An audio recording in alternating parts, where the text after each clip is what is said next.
Moi des âmes du purgatoire. 19e jour, quatrième motif de soulager les âmes du purgatoire, la reconnaissance des défunts. Premier point, dans le ciel.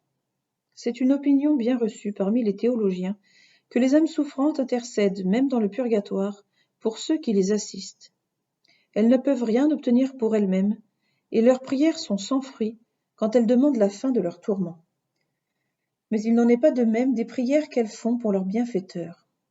Ces supplications sont dans l'ordre de la providence. Elles ont tout ce qu'il faut pour toucher le cœur de Dieu, et ne sont point accompagnées de défauts qui rendent les nôtres trop souvent infructueuses. Ces bonnes âmes sont pures et saintes, chéries du Seigneur et toujours parfaitement unies à lui.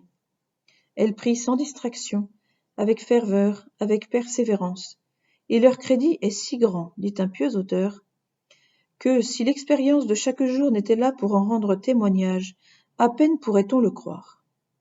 Il y a donc tout à gagner pour nous, âmes chrétiennes, à échanger ainsi nos prières contre celles de nos frères les morts.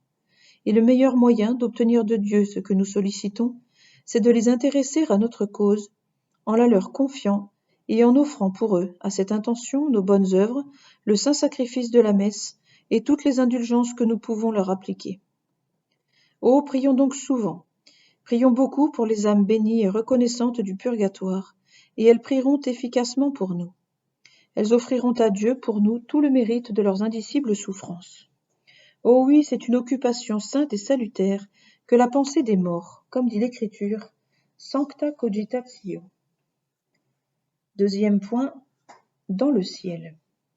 Le ciel est la patrie de la reconnaissance, et les âmes délivrées par nos suffrages nous demeureront attachées par les liens d'une gratitude éternelle. Pourront-elles nous oublier lorsque nous les aurons mises en possession des richesses éternelles, du vêtement de gloire et d'immortalité, lorsque nous leur aurons rendu leur place au banquet de l'agneau, où elles pourront enfin manger le pain des anges dont elles sont affamées? Oh non, non, assurément, elles ne nous oublieront jamais. Elles penseront à nous, elles seront attentives à tous nos besoins, et veilleront sur nous comme d'autres anges gardiens.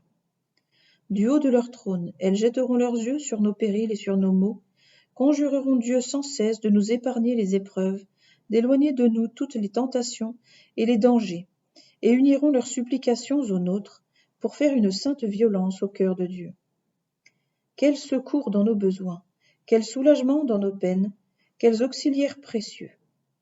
À notre agonie, quel consolateur et quel soutien! Quels avocats puissants au jour redoutable du jugement!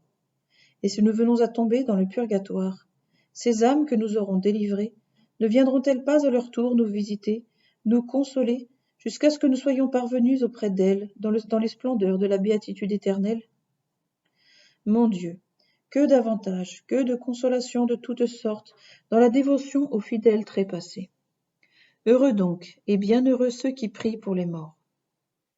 Tout ce que nous leur donnons par charité, dit saint Ambroise, se change en grâce pour nous, et après notre mort, nous en trouverons le mérite 100 fois doublé. Exemple. Une personne pieuse et digne de foi a écrit les lignes suivantes qui sont une preuve de l'efficacité des prières des âmes du purgatoire. Citation. Je désirais le rétablissement de ma pauvre santé bien compromise, et je m'étais adressé à Notre-Dame de Lourdes, à l'Enfant Jésus, à Saint Joseph sans rien obtenir. Ce n'est qu'après avoir supplié les saintes âmes du purgatoire de prier pour moi que j'ai été exaucé. Je leur avais donné jusqu'à Noël, leur promettant des suffrages et des messes, si, à cette époque, je pouvais remplir mes devoirs religieux et reprendre mes occupations. Bénies et remerciées soient ces chères et bien-aimées protectrices. Je suis radicalement guéri. Aussi me suis-je empressé d'accomplir tout ce que je leur avais promis. Vous voyez combien le bon Dieu désire la délivrance des âmes captives du purgatoire, puisqu'il force, pour ainsi dire, à recourir à elles, à prier pour elles, pour obtenir une foule de grâces qu'il veut faire passer par leurs mains. Quant à moi, je suis convaincu de cette vérité, car j'affirme que toutes les faveurs que Dieu m'accorde, je les dois à la prière de mes bonnes amies du purgatoire. Tout ce que je demande sans elles, je ne l'obtiens pas, et avec elles, je ne désespère de rien. J'espère même contre toute espérance. Fin de citation.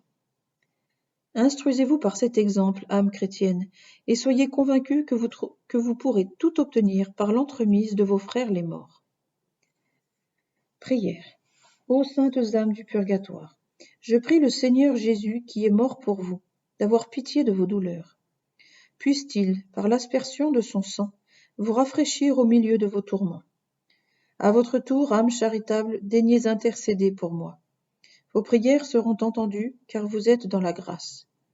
Demandez donc pour moi les faveurs spirituelles et temporelles qui me sont le plus nécessaires. Demandez plutôt que je fasse une sainte mort et que je sois un jour au ciel avec vous. Requiescat in pace.